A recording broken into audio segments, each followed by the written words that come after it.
ఓం శ్రీ కల్కి అగస్తీశాయ నమో నమః. ఈశ్వరుని పాదాలను పూజించే అగస్తీశ్వరుణ్ణి మాట్లాడుతున్నాను.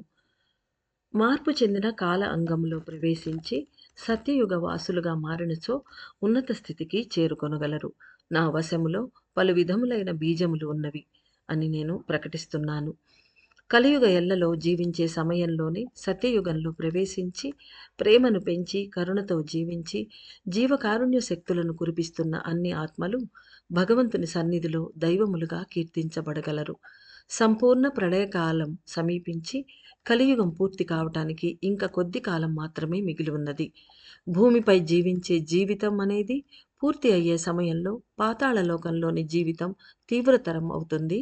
కాబట్టి సత్యయుగం పూర్తిగా వికసించే సమయానికి ఆ పాతాళ జీవితం కూడా విశ్రాంతి పొందగలదు. ఖచ్చితమైన కాల గణనలను గురించి తెలుసుకొనుటకై కాలభైరవుడే సహాయపడగలడు. ప్రేమతో నిండిపోవుటకు ప్రయత్నించుటయే ఈ సమయంలో చేయవలసిన ఉన్నతమైన పని. ఆగమ వేద సూత్రములు అన్నియు అత్యంత సాధారణమైనవి, సరళమైనవి, చేసే కార్యముల ద్వారానే ఏర్పడినవి. అయితే మార్పులు స్వీకరించేవిగా ఉంటాయి. అంటే ఇవి ఫ్లెక్సిబుల్ అన్నమాట. మానవులు తమ మెదడులో అధిక భాగము పనిచేయుట కోసం పలు ప్రయత్నాలు చేస్తున్నారు. ధ్యానములు, మంత్రోచ్చారణలు మొదలైనవి మెదడు లోపలి అణువులను సక్రమంగా పనిచేయుటకు ప్రేరణనిస్తాయి. ఇక్కడ తెలుసుకోవలసిన విషయం ఏమిటి అంటే, ఏదైనా మనం స్వీకరించే ఇంధనం పైననే ఆధారపడి ఉంటుంది. అంటే మనం చేసే ప్రతి ఒక్క చర్య మనం స్వీకరించే ఇంధనం అంటే మన ఆహారం లేదా మనం శక్తి కోసం ఏది పుచ్చుకుంటామో అది. దానిపైన మన గతివిధులు ఆధారపడి ఉంటాయి అని చెప్తున్నారు. జననానికి ఒక విధమైన ఇంధనములు, మరణానికి వేరొక విధమైన ఇంధనములు మానవ మెదడులోని అణువులకు సహాయపడతాయి. ఇంధనములు అనేవి అణువులకు ఆహార శక్తులను ఇచ్చుటయే కాక, ఎలా చేయాలి అనగా ఏ పనినైనా ఎలా చేయాలి అనే సంజ్ఞలను కూడా ఇస్తాయి. సంజ్ఞ అంటే ఇక్కడ సైగ లేదా ఒక హింట్ అన్నమాట. అవి ఇంధనంతో పాటు ఏం చేయాలని ఒక హింట్ కూడా మనకు ఇస్తూ ఉంటాయి. మంత్రాలు కూడా ఒక విధమైన ఇంధనములే. మానవుల మెదడు లోపలి భాగమంతయు పనిచేసినచో ఈ విశ్వం యొక్క కదలిక మొత్తం అర్థం కాగలదు. అంటే మెదడు లోపల మనం చాలా అతి స్వల్పమైన భాగాన్ని మాత్రమే మనం యూజ్ చేసుకుంటున్నామని, మిగతా అంతా వేస్ట్‌గా ఉన్నదని సైంటిస్టులు కూడా మనకు చెప్తూ ఉంటారు. ఆ ప్రకారంగా మెదడు లోపల చాలా వరకు పని చేయటాని కోసం మానవులు వివిధ ప్రయత్నాలు చేస్తున్నారని కూడా అగస్త్యుల వారు చెప్తున్నారు. ఇక్కడ ఏం చెప్తున్నారంటే, మంత్రాలు కూడా ఒక విధమైన ఇంధనములే. మానవుల మెదడు లోపల భాగమంతయు పనిచేసినచో అంటే మనం మొత్తం మన బ్రెయిన్‌ని యూజ్ చేసుకుంటే, ఈ విశ్వం యొక్క కదలిక మొత్తం అర్థం కాగలదు. అంటే ఈ సృష్టి మొత్తం, ఈ కదలిక అంతా మనకు అర్థమైపోతుంది. అంతేకాక ఆ కదలికలలోని లోటుపాట్లను కూడా తెలుసుకొని, వానిని సక్రమపరచుటకు కూడా శక్తులు లభించగలవు. ఒక ఆత్మ అనేది అణువుగా పుట్టిన సమయం నుండి మరలా పూర్తిగా అది కరిగిపోయే వరకు అనేక కాల అంగములలో వివిధములైన కదలికలలో వ్యవహరిస్తూ జీవనం గడుపుతుంది. ఇక్కడ మనం ఒక విషయం తెలుసుకోవాలి. ఒక అణువు పుట్టి అది రకరకాలుగా రూపాలు పొందుతూ జన్మలెత్తుతూ ఆ తర్వాత ఫైనల్‌గా వచ్చి చేరేది శూన్యంలోకి, మహాశూన్యంలో కలిసిపోతుంది, కరిగిపోతుంది అని మనము తెలుసుకొని ఉన్నాము ఇతర మెసేజుల ద్వారా. కాబట్టి ఇక్కడ ఒక ఆత్మ అనేది అణువుగా పుట్టిన సమయం నుండి మరలా పూర్తిగా అది కరిగిపోయే వరకు అంటే లాస్ట్ అది పరిసమాప్తి అంటే ఉంటుంది. కానీ శూన్యంలో కలిసిపోతుంది. అస్తిత్వం కోల్పోతుంది. అంటే మొదలుపెట్టిన చోటుకే వెళ్ళి కరిగిపోతుంది. అలా అయ్యే వరకు అనేక కాల అంగములలో అంటే డిఫరెంట్ టైమ్ డైమెన్షన్స్‌లో అది ఉంటుంది. వివిధములైన కదలికలతో వ్యవహరిస్తూ జీవనం గడుపుతుంది. సూర్యుని కేంద్రంలో గర్భస్థ అణువుగా వ్యవహరిస్తోంది. భూమి పైనను కదులుతున్నది, నక్షత్రముగా జీవిస్తున్నది. సూర్యుని కేంద్రంలో న్యూక్లియస్ వలె వ్యవహరించే ఆ అణువు తన శక్తిని వెలిగక్కుతూ ఉంటుంది. సూర్యుని వదిలి వెలికి వచ్చే సమయంలో అదే అణువు భూమిపై పలు రూపములు ధరించి సూర్యశక్తులను పొంది కదులుతూ ఉన్నది. ఇక్కడ ఇది చాలా బ్యూటిఫుల్ పాయింట్స్ చెప్తున్నారు అగస్త్యుల వారు. అంటే ఒక అణువు, ఏదైనా ఒక అణువు జీవితం ఎలా ఉంటుందంటే, ఒక అణువు సూర్యుని గర్భంలో అంటే కేంద్రంలో కోర్ ఆఫ్ సన్ ఉన్నప్పుడు అక్కడ సూర్యుని ఆత్మ అనుకుంటే, అక్కడ గర్భస్థ అణువుగా ఉన్నప్పుడు అక్కడ నుంచి శక్తులు ప్రసరిస్తూ ఉంటాయి భూమి మీదకి. అక్కడ ఆ విధమైన పని అది చేస్తుంది. అదే అణువు అంటే ఒకానొక అణువు భూమి మీద వచ్చి పలు రూపాలు, పలు జంతువులుగా, వృక్షములుగా, రకరకాలుగా జీవనం గడుపుతూ ఉన్నప్పుడు సూర్యుని నుంచి వచ్చే కిరణములను తీసుకొని అది బతుకుతుంది. అంటే ఎంటైర్‌లీ డిఫరెంట్ టైమ్ డైమెన్షన్‌లో అది డిఫరెంట్ వ్యవహారం చేస్తూ ఉంటుంది. విడుదల పొంది పైకి వెళ్ళే సమయంలో అంటే భూమిపై జీవించి మళ్ళీ విడుదల పొంది పైకి వెళ్ళే సమయంలో నక్షత్రం వలె జీవించి సూర్యునికి కూడా శక్తులను ప్రసాదించగలదు. అంటే ఇదే విడుదల పొందిన ఆ ఆత్మ కణములు ఏవైతే ఉన్నాయో అవి నక్షత్రంగా మారినప్పుడు అవి సూర్యుని కంటే చాలా ఉన్నతమైన స్థితిలో ఉండి సూర్యునికి కూడా శక్తులు ఇస్తాయట. దీనిని బట్టి మనకి ఏమి తెలుస్తోంది అంటే, అణువు అనేది ఏ కాల అంగములో అనగా ఏ టైమ్ డైమెన్షన్‌లో నివసిస్తుందో దానికి అనురూపంగా దాని వైఖరి అనేది మారిపోతూ ఉంటుంది అని అర్థం అవుతున్నది. దాని వైఖరి అంటే అది వ్యవహరించే విధానం, దాని గతివిధులు మారిపోతూ ఉంటాయి. క్రియాకలాపాలు. మానవ శరీరం తీసుకునే ఒక ఆత్మ అణువు మానవ శరీరం తీసుకునే ఒక ఆత్మ అణువు తన జీవిత కాలంలో ఈ భూమిపై ఒక చిన్న కాల అంగములో ప్రవేశించి వ్యవహరించును అని తెలుసుకొనండి. అంటే భూమి పైన మానవ శరీరం తీసుకున్నప్పుడు అది ఒక చిన్న టైమ్ డైమెన్షన్‌లో ప్రవేశించి ప్రవర్తిస్తూ ఉంటుంది. మనం అబ్బో! సంవత్సరాలు, యుగాలు ఇవన్నీ అనుకుంటాం. అది సృష్టిలో చాలా చిన్న అంగమట. అంటే మానవ శరీరానికి తగినది అది చాలా చిన్న డైమెన్షన్‌లో మనం వ్యవహరిస్తూ ఉంటాం. నివసిస్తూ ఉంటాం. పంచభూతం తత్వములను తెలుసుకొనుటకై ఈ భూమిపై జన్మించే ఆత్మ అణువు వేరొక మారిన కాల అంగములో ప్రవేశించునంత వరకు ఇక్కడి అనుభవములను పొందును. అంటే ఒక అణువు ఆత్మ అణువు ఒక అణువు ఆత్మగా మారి, ఆత్మ అణువుగా మారి, అది ఒక రూపం తీసుకున్నప్పుడు రకరకాల అనుభవాలు it wanted to experience everything in the సృష్టి. అనగా క్రియేషన్‌లో ప్రతిదీ అనుభూతి చెందడాని కోసమే అది వస్తూ ఉంటుంది. అలా వచ్చినప్పుడు ఈ భూమిపై జన్మించే ఆత్మ అణువు వేరొక మారిన కాలాంగములో ప్రవేశించినంత వరకు అంటే అది విడుదల పొంది పైకి వెళ్ళి వేరేగా మారేంత వరకు అంటే నక్షత్రంగా మారితే వేరే టైమ్ డైమెన్షన్‌లోకి వెళ్ళిపోతుంది. అది మనందరికీ తెలుసు. అలా వెళ్ళేంత వరకు పృథ్వీపై ఉండి ఇక్కడి అనుభవాలు పొందుతూ ఉంటుంది. ఒక మట్టి పురుగై జీవించి మట్టి యొక్క తత్వమును తెలుసుకొనును. అంటే మొదట చెప్పారు పంచభూత తత్వములను తెలుసుకొనుటకై ఈ భూమిపై జన్మించే ఆత్మ అణువు అన్నారంటే, ఆత్మ అణువు అనేది పంచభూత తత్వాలు భగవంతుడు సృష్టించినప్పుడు వాటిని తెలుసుకోవాలి గదా! వాటిలో జీవించాలి అంటే వాటిని గురించి తెలుసుకోవాలి. అందుకని ఒక్కొక్క తత్వంలోకి ఎలా ప్రవేశిస్తుందో అగస్త్యుల వారు మనకు చెప్తున్నారు. ఒక మట్టి పురుగై జీవించి మట్టి యొక్క తత్వమును తెలుసుకొనును. జల జంతువైన చేప వలె పుట్టి నీటిలో జీవించే సమయంలో జలతత్వమును పూర్తిగా తెలుసుకొని దానిని స్వీకరించును. వాయు తత్వమును తెలుసుకొనుటకై ఒక పక్షిగా జీవించును. నేల, నీరు, గాలి ఈ మూడింటి తత్వమును ఒకేసారిగా తెలుసుకొనుటకై ఒక వృక్షముగా పుట్టి జీవించును. జీవితం యొక్క ఆహ్లాదకరమైన అనుభూతి కోసం, ఉష్ణశక్తిని అనుభూతి చెందటం కోసం జంతు జన్మ తీసుకొనును. అంటే నేల, నీరు, గాలి ఈ మూడయ్యాయి. ఇక అగ్నితత్వం ఉంది. ఆ అగ్నితత్వము తెలుసుకోవాలి. మొదట ఈ మూడింటిని ఒక్కసారిగా తెలుసుకోవాలి అంటే ఆ కెపాసిటీ వృక్షానికుంది. అందుకని వృక్ష జన్మ అనేది ఒకటి ఏర్పడి, ఆ వృక్షముగా అది పుట్టి, ఆ ఆత్మాణు అనేది అక్కడ ఆ 3 తత్వాలని తెలుసుకొని జీవిస్తుంది. ఆ ఎక్స్‌పీరియన్స్ చేస్తుంది. ఆ తర్వాత అగ్నితత్వం తెలుసుకోవాలి. అంటే ఉష్ణశక్తి అనుభూతిలోకి రావాలి. ఆ తర్వాత అనుభూతులు కొంతవరకు 5 సెన్సెస్ ఉంటాయి కాబట్టి జంతువులకు ఆ అనుభూతులు అంటే ఆహారం తిన్నప్పుడు ఆ రుచి దానికి తెలుసు. అది జీవితం గడుపుతుంది. ఆ రుచి దానికి తెలుసు. ఇవన్నీ చల్లగాలి అనుభవిస్తుంది. అన్నీ ఆహ్, కమ్మటి ఆహారం ఇవన్నీ అది తెలుసుకుంటుంది కాబట్టి దానికి పరిమితిలో ఆహ్లాదకరమైన అనుభూతుల కోసం, ఉష్ణశక్తి అనుభూతి కోసం జంతు జన్మ తీసుకొనును. అంటే వృక్షము దాటి జంతు జన్మ. ఈ విధముగా తెలుసుకుంటూ ఉన్న ఒక ఆత్మ అణువు ఆకాశతత్వము అయినట్టి శూన్యము యొక్క మహిమను తెలుసుకొనుట కోసమే మానవ రూపం ధరించుచున్నది. అనగా ఐదవది ఆఖరిదైన ఆకాశతత్వం. ఆకాశం అంటే శూన్యం. సో, ఆ శూన్యం యొక్క మహిమ అంటే మొత్తం అందులో నుంచే వస్తుంది కాబట్టి దాన్ని గురించి తెలుసుకోవాలి.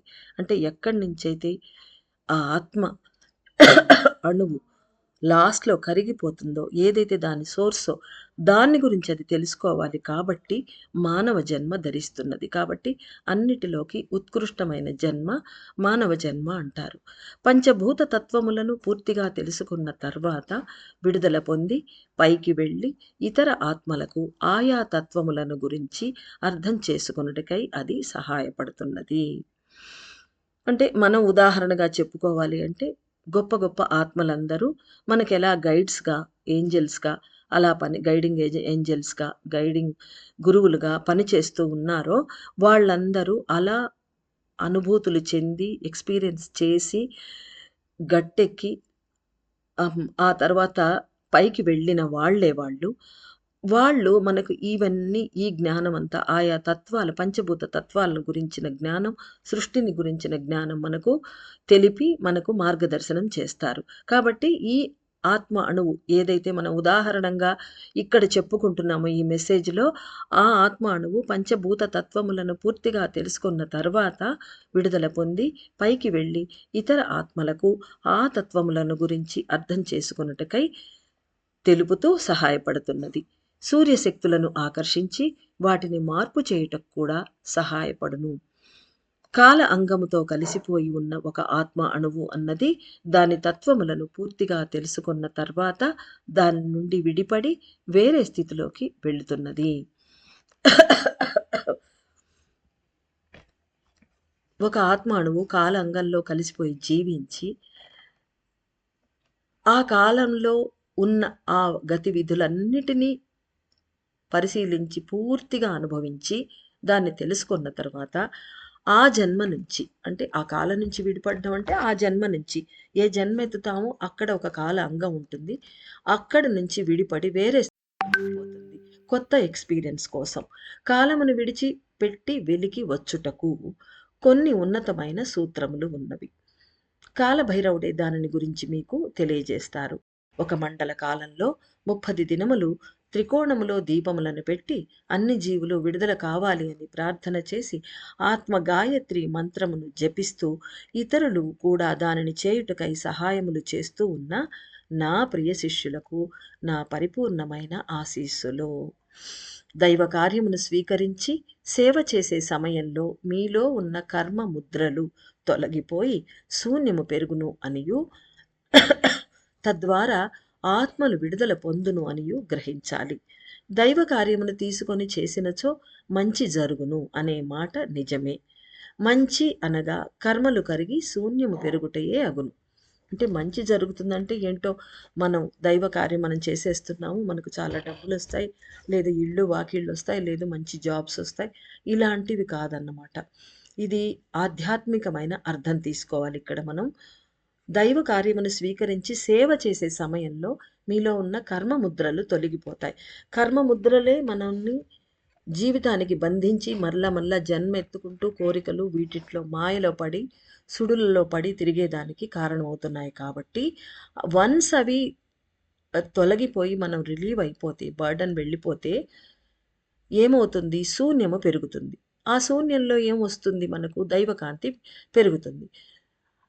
దాని వలన మన ఆత్మ విడుదల పొందుతుంది. మన వలన ఇతర ఆత్మలు కూడా విడుదల పొందుతాయి.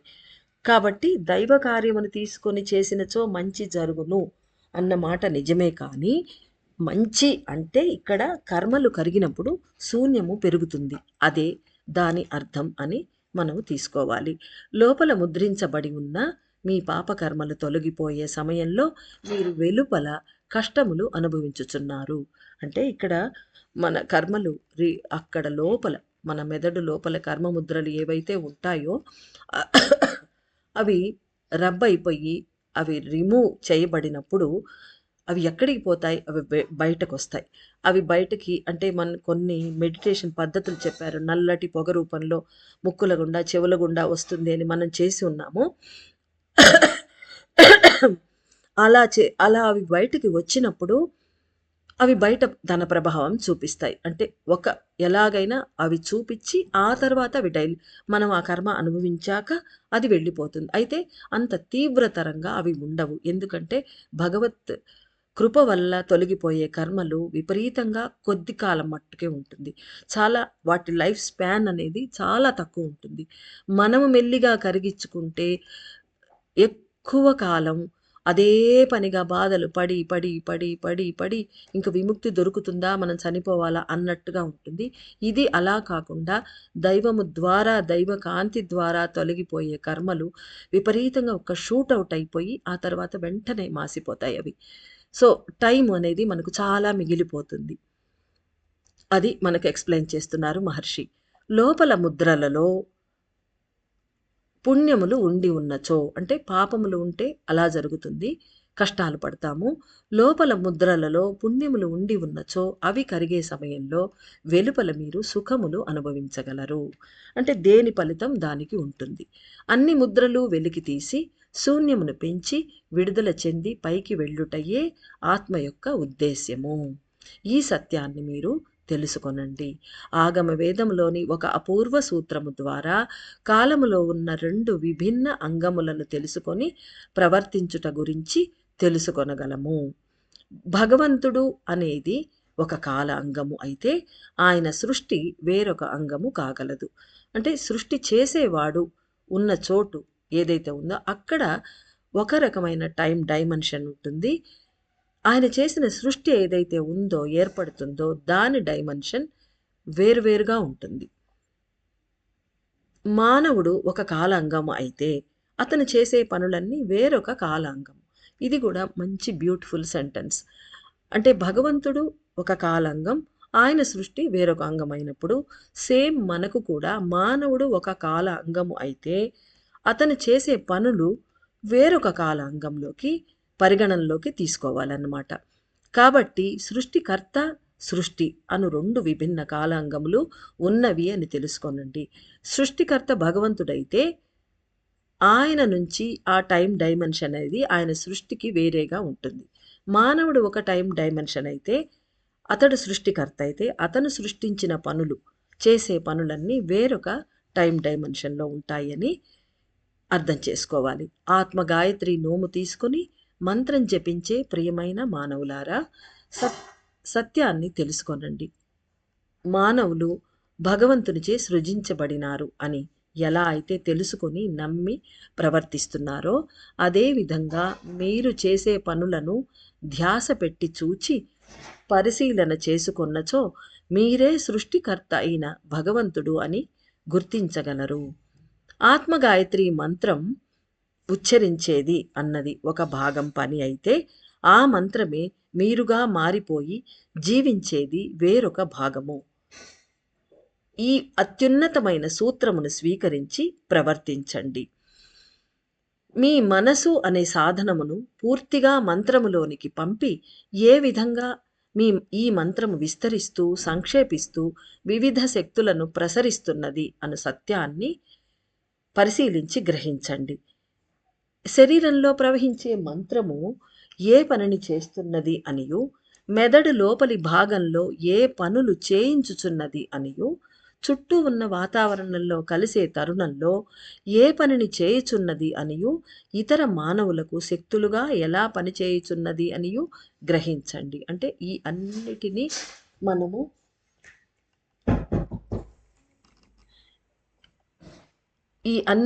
మనం గమనించుకుంటూ చేయాలన్నమాట. మంత్రం మంత్రం పలికే సమయంలో ఉచ్చరించే వారిగా కాక శబ్దము వైపు ధ్యాస ఉంచి దాని వెంట పయనించ పయనించండి. అప్పుడు దాని వీర్యవంతమైన శక్తిని తెలుసుకొనగలరు. అంటే మంత్రం మీరు పలుకుతున్నప్పుడు ఆహ్, మంత్రం మీరు పలుకుతున్నప్పుడు అది ఎలా పనిచేస్తున్నది అని అన్ని రకాలుగా మెదడు లోపల ఎక్కడ పనిచేస్తున్నది, ఎలా పనిచేస్తున్నది, వాతావరణంలో కలిసినప్పుడు ఎలా ఉన్నది, ఇతర మానవులకు శక్తులుగా ఎలా మారుతూ ఉన్నది, ఇవన్నీ మనం గ్రహించాలి అని చెప్తున్నారు. అలా గ్రహించాలి అంటే మంత్రం పలికే సమయంలో ఉచ్చరించే వారిగా కాకుండా శబ్దము వైపు ధ్యాస ఉంచి దాని వెంట పయనించండి. అప్పుడు దాని వీర్యవంతమైన శక్తిని మీరు తెలుసుకొనగలరు. రాబోయే 18 దినముల జ్ఞానమును తెలుసుకొనుటకు కాలభైరవుని స్తుతించి అభ్యర్థించండి, ప్రార్థించండి. నా ప్రేమపూర్వక ఆశీస్సులు.